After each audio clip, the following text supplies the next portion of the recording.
Hello, Sigrid Cast here from Sticky Beak Marketing, and today I have with me Janine Vosper.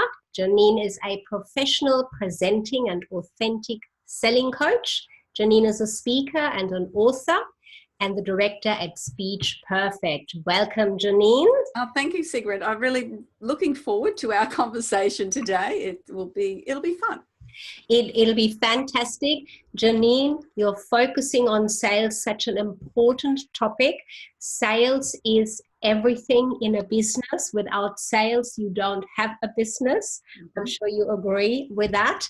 And marketing, what I do, supports that. The two go hand in hand from where I stand.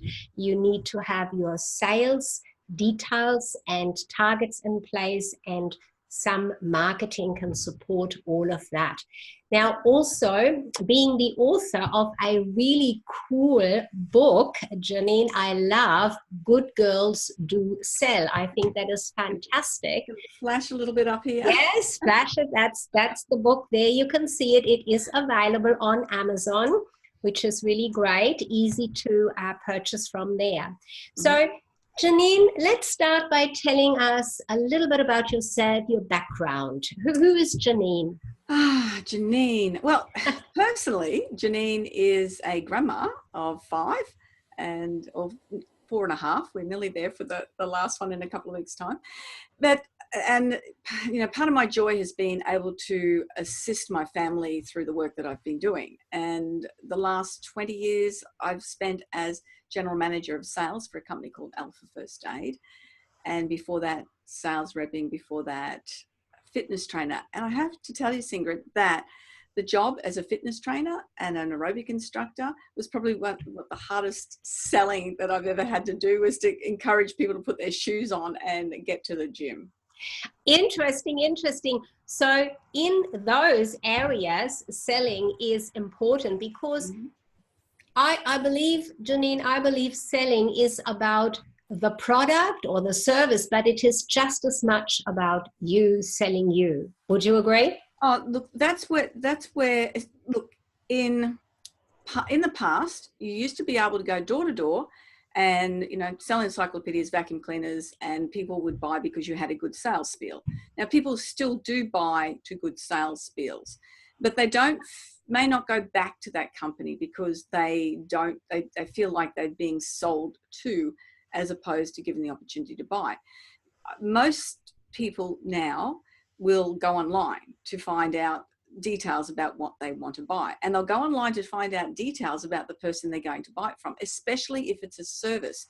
And this is where a lot of people let themselves down, is because they don't have the right sort of presence that will endear people to go, oh my goodness, okay, that person teaches professional speaking. So each time that you see it, whether even it's on your own posts or your personal posts or your business posts, that they're coming across as that professional all the time. And, being very mindful of how you're presenting yourself all of the time is important, because that's who people are buying from now. They're buying from the person. It is. That's right. It's a vital ingredients of the sales. So your background, from what I just heard you say, was in sales with a larger company as well, right? Yes. So, sorry. Sorry. So I was just going to say, you specialized then, or you moved forward then specializing in your own business on that. Is that because you have a passion for it, you really like it, or because you just can see how many people are not really selling well? Look, it's very much that. So when I started work with Alpha First Aid, I was a rep for them, commission only. Now, this is what most people will find in their, when they're in their own business, that they are on commission only. That's don't make a sale, you don't get paid. It doesn't matter how good a massage therapist you are or whatever your product is, it makes no difference. If you don't make a sale, you don't have a business. And no matter how pretty your website, people go to so much trouble making everything perfect that they forget that they're still going to make a sale. I so agree with you from the perspective of the marketing angle. Of course, people do get very worried about, oh, is my website the best this and the best that? But ultimately, and you've already alluded to that a little bit, it's about going there to finding out what can you do for me. It's not about pretty pictures necessarily only. It's about the information just as much, or if even more, that shows up there.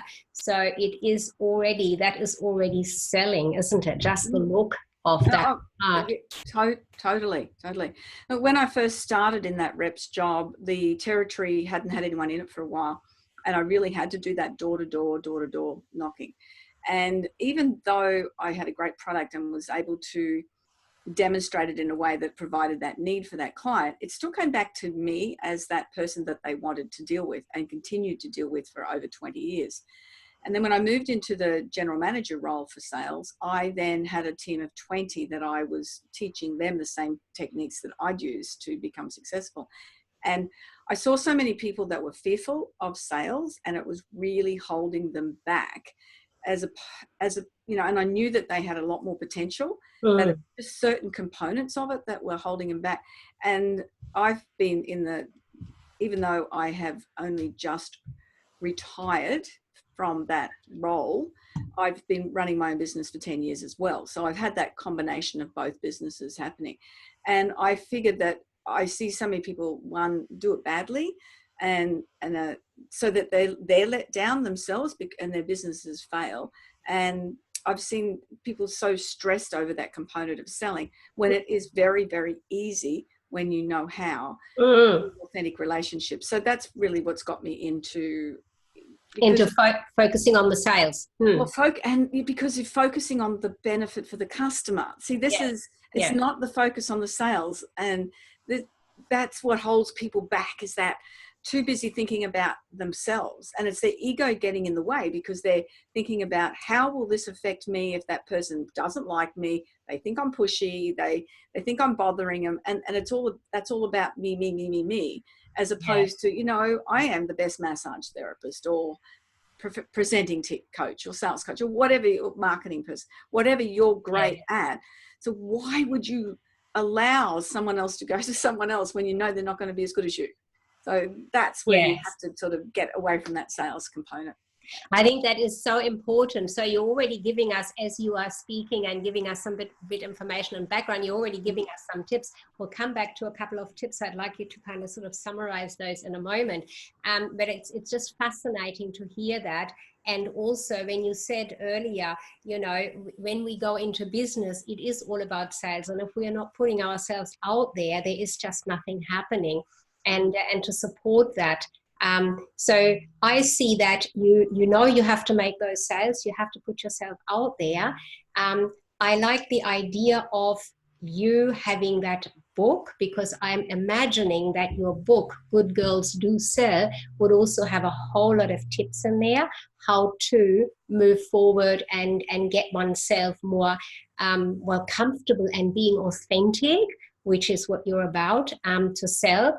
But also to use that, and already to use the book already to put yourself and position yourself in the market as the person that they like, because they can get your book beforehand and get to know you a little bit in that as well.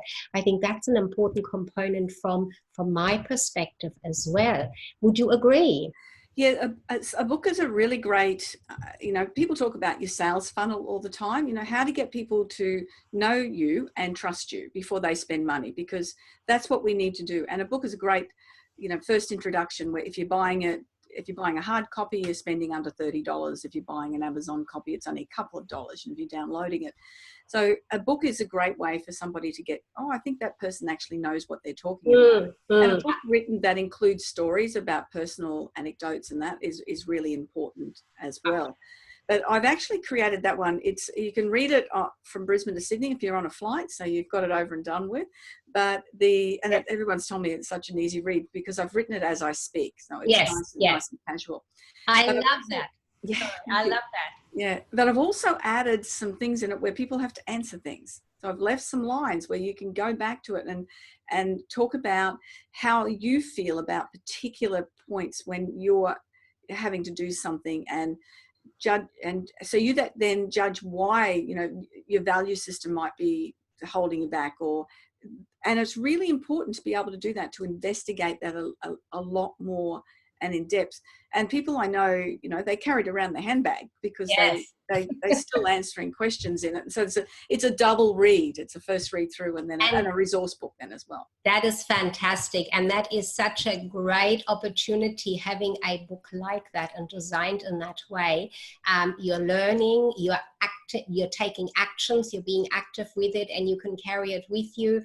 And the whole size of it is such that you really get through in a timely manner, not having to put it down and then having to think what I was reading. That's absolutely fantastic. That's what, when I teach my clients writing the book, that is what I call a radically different approach to think about. As you speak is how you want to write, because that is how you want to come across. That's who you are. Your knowledge, your expertise is in there, and it is, digestible, readable fairly quickly. Fantastic. So I want to ask you a couple of questions, Janine. Number one, I want to ask you, sales. What skills does it require? What skills does it require? Mm-hmm. Probably the first thing that just popped in my head then is you have to like people.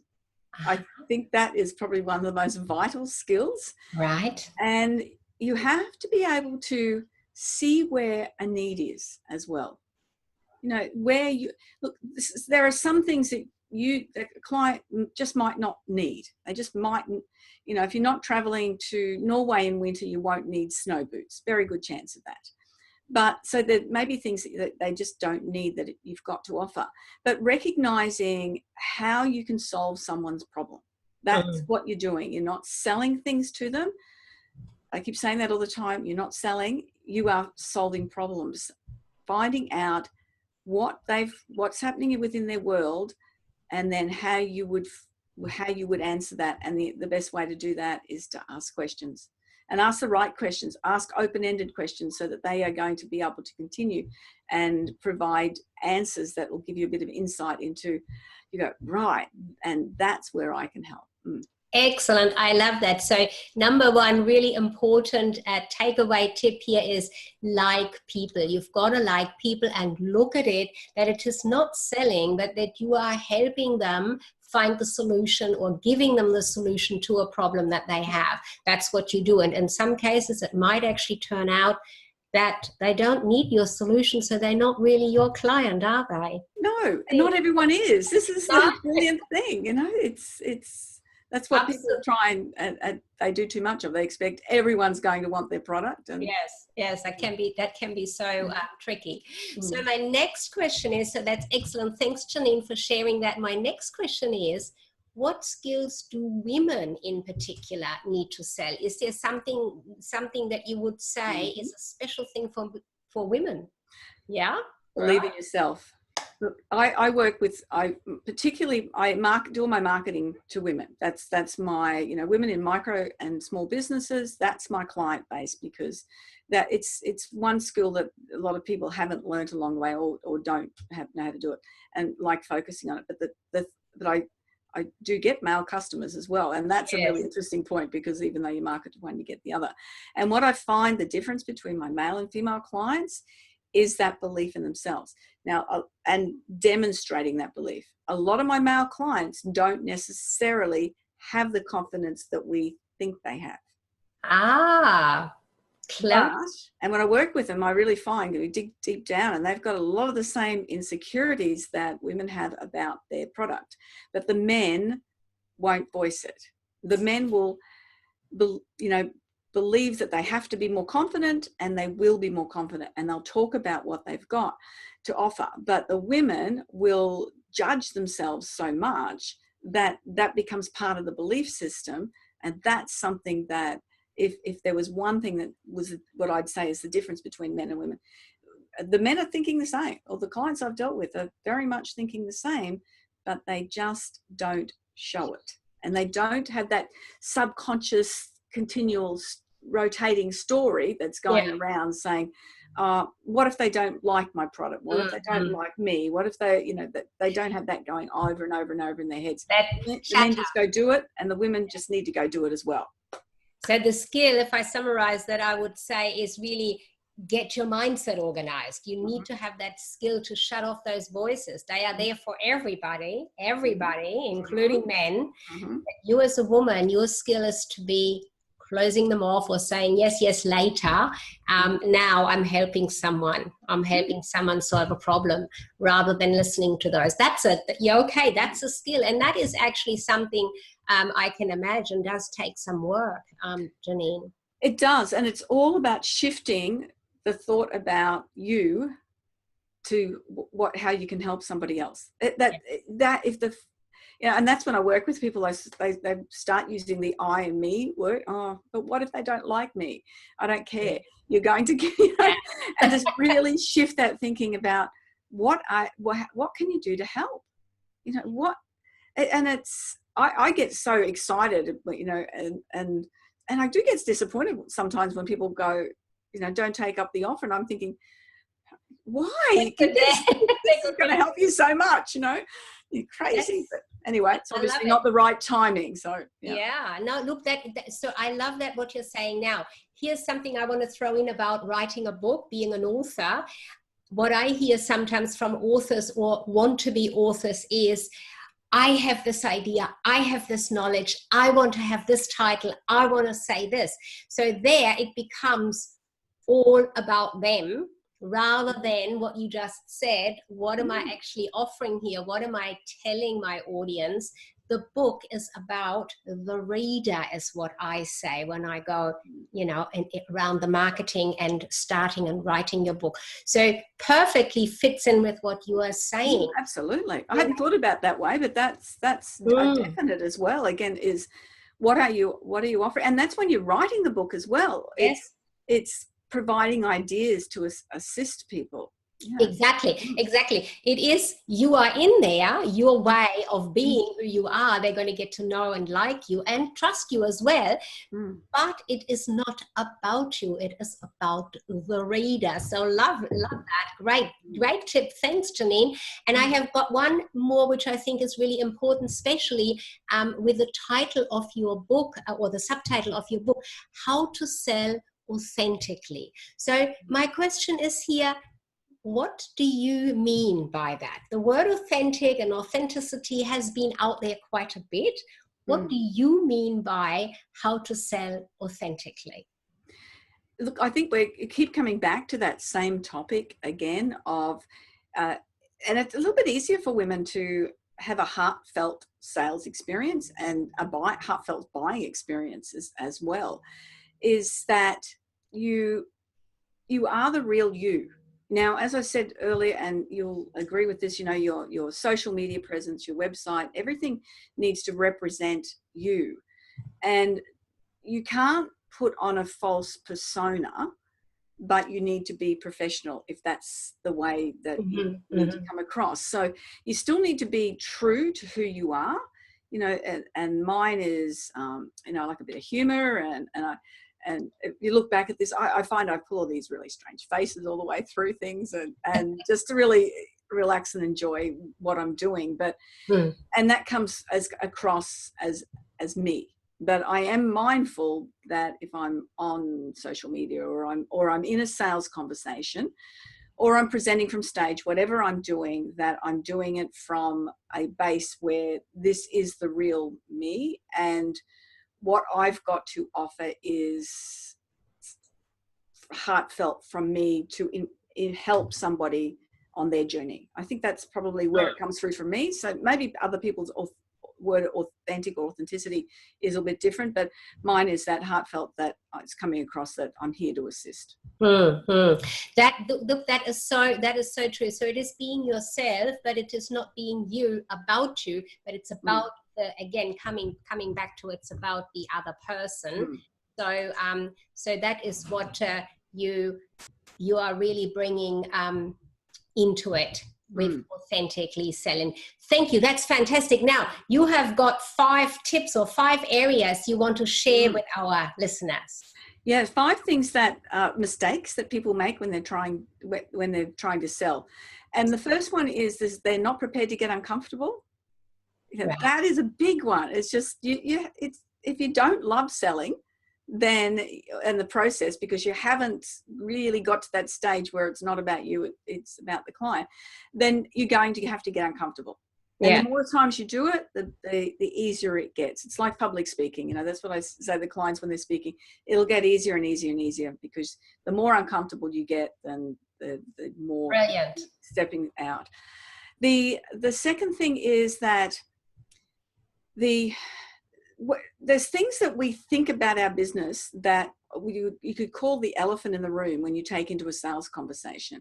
And a lot of the times I found that women may think, oh, I'm not good enough there, or I'm too old for this, and they'll think I'm too old, or they'll think I'm too young, or they'll think I'm too expensive. Now, none of those things may be real, none of them, but it's things that we have that we take into a sales conversation, and you're waiting for somebody to think that as well. So that's a big mistake. If you are thinking there's an elephant in the room, you need to verify it. And then there's great language ways to get around it if it is real. And that's what I will help clients get that conversation around that as well. The other things people do wrong is they talk about the features of their product and not the benefits. Yes. You know, if I'm buying an umbrella, I really don't care if it's made of wood or metal, or it's, you know, I do care if it's coloured. It's a girl thing. Yes, but it's not the main. No, it's not. All I want to do is keep the rain off my head. Exactly. Now, that's the benefit. And people, I encourage my clients to think about in one word what people buy from you, in one word. And it's a bit of a trick, but that is, yeah. When you get that, then it helps with your marketing, because, as you know, because you can focus in on that. But think about what your benefit is, not the features. We don't want to hear the features. I don't care. I want to know what's in it for me, basically. What's in it for me all the time.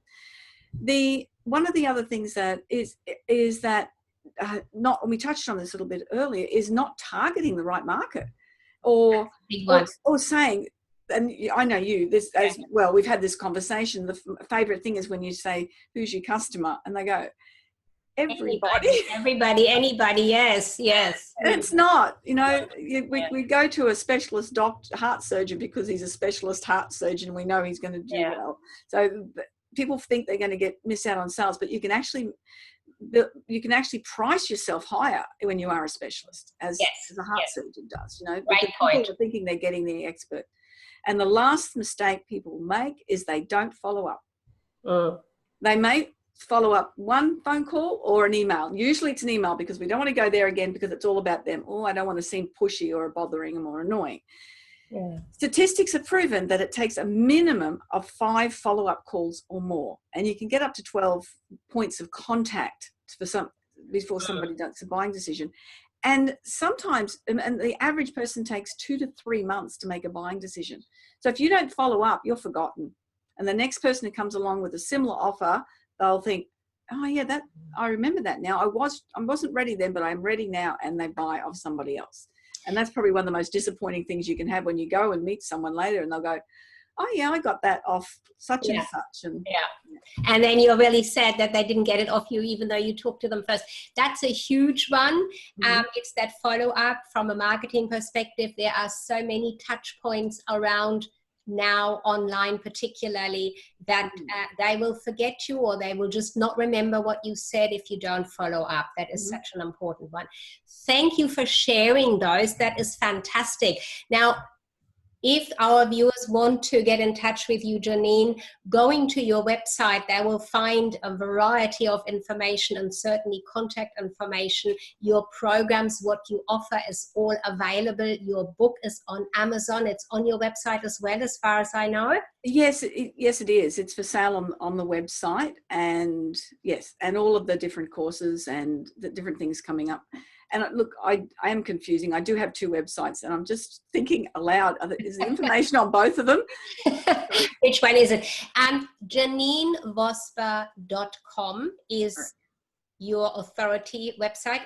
That's correct? That's right. Yes, that's right. And Janine, spelled JANEEN, Vosper, VOSPER, and it's just a .com. Now I just typed your name in, and you do come up quite easily, as you know, as it should be. And so get in touch with Janine on anything around sales, more information. She's shared some tips here with us. Thank you so much for that. We will wrap it up there. Thank you, Janine, for your time and your tips. Secreticast, Sticky Beak Marketing, anything around marketing, supporting your visibility, your authority. Write that book. Thank you, Janine. Thank you, Sigrid. It's been fun. I've enjoyed it. Thank you.